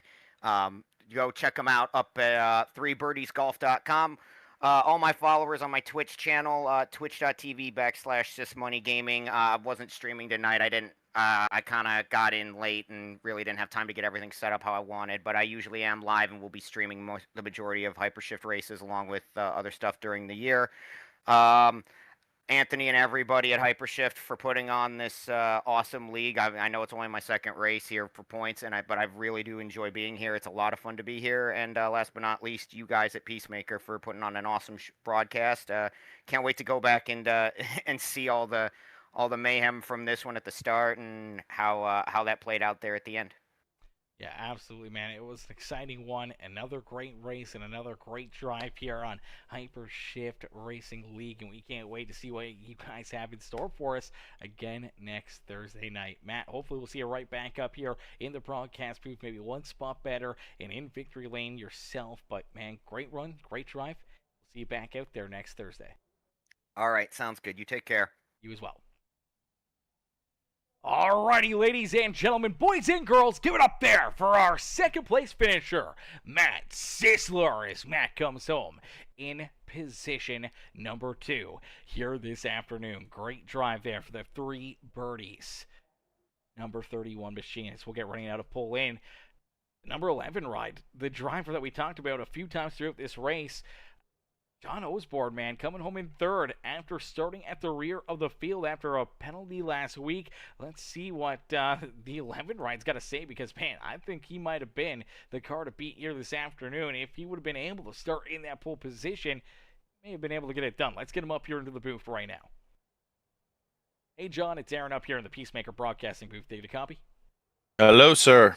John, man, great run, great drive for you here this afternoon. Obviously, dealing with a penalty from last week. You jump out here, you qualify in that pole position. You got to go to the back of the pack, though, for the start of this race. And early on, right out of the get-go, you got to dodge a bullet there. Obviously, contact, car spinning. They're taking that initial green flag. You're able to avoid any big wrecks or getting tore up there early on. And then you just go to work here. As we clean things up, we run 136 laps of non-stop green flag racing, and normally for a driver that's kind of stuck back, outside the top 25, with 136 laps out there on the Speedway, normally we don't see him drive this far forward in the field, but somehow or another, you're late in this race, you're right there, you're right in the picture for this podium spot. You're able to finally sneak your way around Tyler Chronister, you're able to get around that 36 of Gage Wenzel, and you find yourself rounding out our podium after what was a tough start to the race, but man, an incredible finish to this race. And one caution flag aside, potentially away from winning this thing yourself. Man, it was a lot of work tonight, for sure. I honestly forgot about the penalty. I told my team, I was like, hey, I already know my long run speed's pretty good. I'm just going to work on qualifying. So I got in a separate test session and just worked on qualifying, then came in, put it at the top of the boards in practice, and hit the wall on my first lap of qualifying. So I reset, and I was like, well, I gotta wait for my tires to cool down a little bit. Can't go straight back out. And thankfully it was a first lap hot lap, and was able to put it on the pole. I don't know if I get a bonus point for that or not, but that was my fault for forgetting I had to start from the back, but at least I knew I had speed. And so, yeah, right before the green flag, I said to the team, I was like, hey guys, really watch for tire spin. And sure enough, they take off, and I see cars going into infield against the wall, so I just back it down, and thankfully, wasn't involved in that. And then once we went back green, I was like, all right, time to go to work. Car was extremely fast all night. I knew I could probably make up a little bit of ground on the pit stops, with Dwayne and Cofield and Sisler up there. they were too far ahead. I didn't think I could get to them. I was like, well, maybe I can get to third. The coming off of that second pit stop, my screens freaked out, and I could only see half of the racing surface. And so I was running 6 and had to back it down and figure out a way to fix that. And I could only do it on the back stretch because you're constantly turning the wheel to the left on the front stretch. So there's nothing I could do. So I fell all the way back to 15th before I could get that fixed, and finally got it fixed, and just started moving toward the front again. The car was a weird mix of loose and tight, depending on if you had a car tucked up right, behind you, or if you were, if you had a couple cars that were, side by side ahead of you. It created a weird kind of, tight behind, loose in front condition. So I had to try to mitigate that by running the bottom a little bit, then running the top to kind of even the tire wear out. Thankfully it worked. But yeah, overall it was a lot of fun, man. I don't know how many cars I passed, but it had to have been a bunch. Wow, yeah, starting back in 30th to come home in third. I mean, that's what, 26, 27 cars right there that you were able to work yourself around just in the running order, let alone all the cars, that you went back by you, dealing with the, the screen issue, or even through some of those pit stops, and then obviously, the lap cars as well, man. You're flying out there, man. I think if we would have saw a couple late race caution flags, and if you weren't tied up in them or they didn't affect your race car, I think you might have gave Dwayne a run for his money here this afternoon, and Cofield if he didn't run into his pit road mistake here this afternoon as well. It's possible. I always, do my best to run everybody clean. But I would definitely want to run my teammate clean. We do a pretty good job of, if one of us is faster and we ask, hey, now if we're fighting for the win and, with, 5 or 8 to go or something like that, it's kind of, well, game on at that point. But, I thought for sure when they had that 3-car incident, that was going to bring out a caution. We all, keyed up and said something. I was blessed that, I saw the guy get loose and overcorrect and then come back up. I think it was the 8 maybe. And I was just like, well, I got to dive low. So I dove low, and thankfully that was the right call. And so all 3 of those cars right there were for position. And so they all wrecked, and I just got on by. And then at that point, it was time to go try to see if I could, get to the 99, and then 36 is very hard to pass. But I think I outsmarted him there a little bit. He was trying to downshift, and I just didn't, and that enabled me to get underneath him out of 3 and 4. And once I cleared him, and I had the high side enter in 1, then I knew he was toast at that point. I drove away.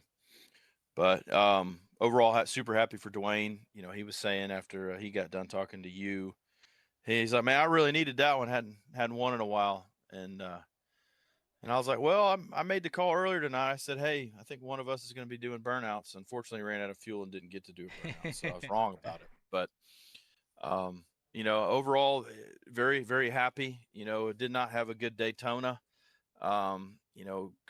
Created my own issue there with, I don't know what happened under caution at Daytona, where all of a sudden I just started kind of creeping down the track. I went back and looked at my steering data, and I was not steering to the left. I still don't know what happened. It was a weird moment. Hated it for my teammate who lost a couple of spots, but he did end up finishing well. But normally I would say that's a bonehead move on my part, but I don't know what type of move. I don't know what happened there. So, to have that bad, start and then come back with a podium, I'm happy. But yeah. Yeah, definitely a great rebound race here for you. Obviously, Matt was saying the same thing. He ran into issues, got tied up in a late race wreck there in Daytona. I feel there's a lot of drivers, except for maybe Gage Wenzel up there inside the top 5 that are saying, that was a great rebound after a tough Daytona. They will jump up here and get a good run. Obviously, for Gage, he came home second there in Daytona. So, I mean, another top 5 run for himself. He's feeling A-okay up there. But for the rest of you guys, obviously, Dwayne missing that first race. Man, yourself running into issues. Tyler running into issues, man. It was a great show and a great race that you guys put on for all the fans in the stands here this evening as you perk that 11 ride from the back of the pack up here onto the podium. John, who else would you like to thank for such a great run and strong performance here this evening? Definitely want to repeat, and thank the team, thank Dwayne. He's an incredible teammate, just a wealth of knowledge, and has done a really good job, helping me get faster, and then in return, I try and do the same for him. Brian is a little bit newer onto iRacing. He has real life racing experience, and he's picking it up. And unfortunately, he got a speeding penalty tonight. But thank him for sticking with it, not getting down about it. Brian, if you're listening, it's coming, man. You're gonna start having those finishes. Want to thank you up here in the booth for what you do. Broadcasting is a very tough job, and I sincerely appreciate what you do. Thank Anthony and everybody at Hypershift for allowing me to come in here and race. Lot of fun. I race in a league with Adam with ECR on Saturdays, and we run similar schedules, and I've been wanting to come in here and run for a while, and finally was able to happen this season. So very thankful to them for allowing me to be able to do that, and thank my dad for watching tonight. He's not really good with the technology and learning the YouTube, but he's picked it up, and I think I've set him up for success. I logged myself into his YouTube with a sub channel that I have, and just put all the subscriptions to all the broadcasters, so he can just, hey Dad, go click on this one tonight, and then it should be there, and just click it on and just leave it on the TV and don't click off of it. So proud of my dad. At the end of last year, we lost my mom to cancer. So it's been a very rough start to the year. So I'm very proud of my dad, and love my mom. I'm dedicating this whole year to her. So normally I would be in the number 81, but her birthday was on October the 11th, and so I moved to the 11th to honor her. So I'm doing that this entire year. But yeah, thank my good old sponsor, Casio, Casio G-Shock. I've been a fan of Casio for my whole life. Own quite a few of them, and decided, I was like, I'm gonna put them on the car, and so far it's boding well. But yeah, man, looking forward to next week. I don't even know where we're at. Where are we at next week? Auto Club? I believe so. Let me double check that real quick. Scheduled. Yes, Auto Club next week. Yeah. Oh, well, man, look forward to going there. And sorry, I'm tired. Looking forward to going there, and I don't think I got a penalty tonight, so I finished with a 0x. So I think we're clear in that regard. So hopefully we can qualify up front, and go fight and try to A, get on the podium again, or B, finish 2 spots further north and take home the win.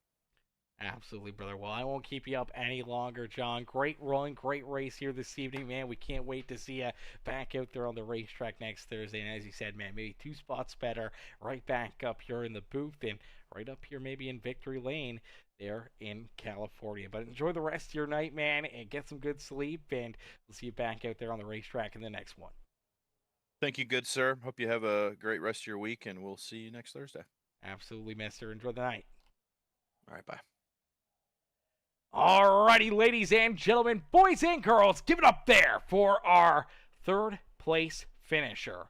John Osborne, as Osborne comes home in that third position. Great run, great race, great drive there for Osborne. Great drive for all these drivers, including our race winner, Dwayne Furtick. As Furtick picks up the dub and parks that 51 up and in the Atlanta Motor Speedway victory lane here this evening in the Tiny Toast 215. Now, we didn't get very many yellow flags, so to end this one, we're going to go to our Hypershift Racing League commercial break, and then we're going to end the broadcast after that. But first, we want to thank all of you guys for tuning in. Everyone coming in with the likes, anyone that hit that subscribe button, became a brand new member here of the Peacemaker family tonight, man, we can't thank you guys and appreciate you guys enough for showing the love and hanging out with us and enjoying some great racing action here in the Tiny Toast 215 here in the Hypershift Racing League, the IMB Racewear NASCAR Series. So thank y'all for watching, thank y'all for tuning in, and we'll catch y'all back here in the next one, man. Peace and love, ladies and gentlemen. Peace and love.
You